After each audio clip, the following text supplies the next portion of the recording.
Om Tat Sat. Welcome to Gyan Bhakti. We are currently studying the scripture Mysticism of Ramayana. Commentaries by my Gurudev, Swami Jyotirmayananji Maharaj, narrated by myself, Swami Nikhilananda.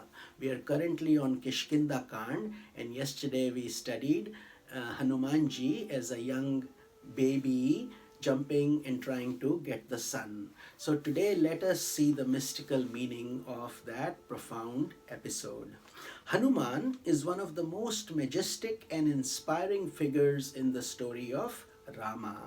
With the tail of his monkey form pointing to the sky, Hanuman is the very personification of the mystic Sanskrit symbol Om. So it's like the three with a tail-like angle.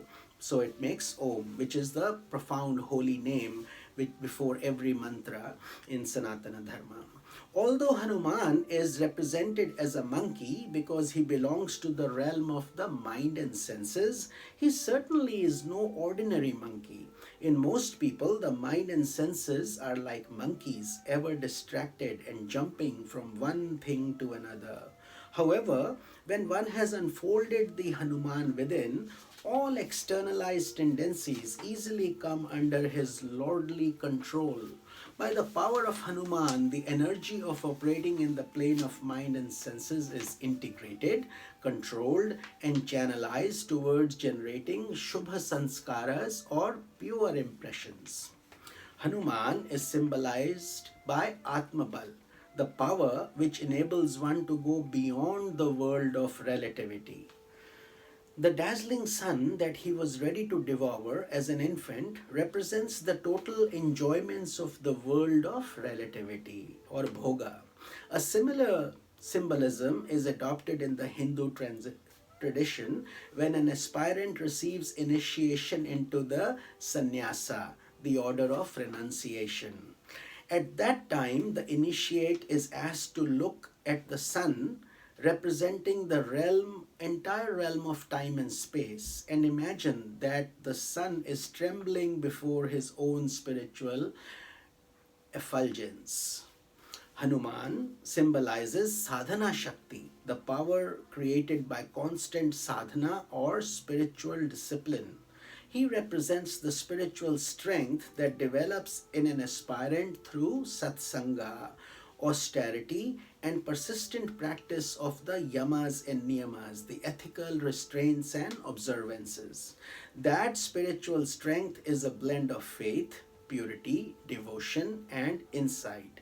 Endowed with that strength, one's intellect becomes intuitive, and one becomes the abode of all divine qualities known in the Gita as Devi Sampat. So, Hanuman is a blend of all the best ingredients of sadhana or spiritual efforts. Without the grace of Hanuman, without Atmabal, one cannot be led to Rama. One cannot attain self-realization. Hanuman also symbolizes the power of purity that results from perfect brahmacharya. The term brahmacharya literally implies celibacy or abstinence from sex. Although there is a physical component in brahmacharya, it is the mental aspect that is more important. True brahmacharya implies attaining a state of mind that allows one to rise above the temptations and illusions of passion through understanding. It implies becoming established in the knowledge that the soul is sexless, neither male nor female, that one is not confined to the body. So that is the deeper meaning of the term brahmacharya. But it is the Atman that envelops and transcends all.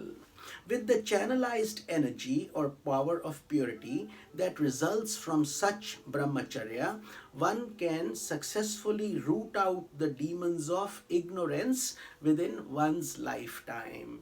And this is why it holds such a prominent position in the niyamas and yoga sutras also, the yamas, niyamas. It says ahimsa, satyam, brahmacharya, asteya, aparigraha.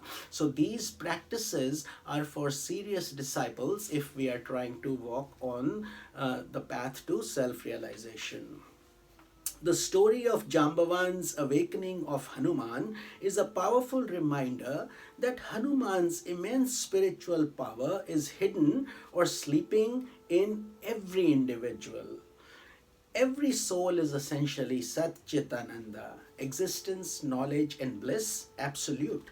But one has to be reminded of his essential nature, reminded of his inner grandeur that he has somehow forgotten. Through satsanga and the influence of Guru, that self knowledge is awakened. Everyone has within him the sleeping Hanuman, the sole force needed to cross the ocean of the world process, the ocean of illusion. This Hanuman has to be awakened by the guidance of one's Guru. When awakened, Hanuman enables you to cross that mystic gap between you and your unconscious and enter into the city of Lanka, where the basis of ignorance abides. Hanuman is referred to as Vayuputra, the son of the wind god, which implies that the pranic energy operating through every individual has issued from the cosmic prana, the aspect of the cosmic mind or Hiranyagarbha. The awakening of Hanuman or pranic energy is the same as awakening of the Kundalini Shakti or serpent power, the mystical energy that ascends through the spine, leading to the highest state of divine communion. The control of prana and vasana, they are interdependent. Hanuman's exploits symbolize the control of prana in particular and that of vasanas or subtle desires in general. According to a well-known story, Lord Rama once said, "O Hanuman, how are you related to me?" So the saying goes like this: Deha buddhya to dasoham, jiva buddhya tvadanshakaha, atma buddhya tvamayireva. This was Hanumanji's answer, meaning, O Lord, from a physical point of view, when I consider myself as the body, I am your slave. From the jiva or individual point of view, seen through the mental plane, I am a ray and you are the sun. And from a spiritual point of view, I am your very own self, in which means there is no difference between you and I. In this answer lies a profound understanding of the philosophy of Vedanta that is taught in the Ramayana. Every individual must seek union with God in three planes: in body, in mind, and in spirit. In your body, you must be a servant of God, a channel of His divine will.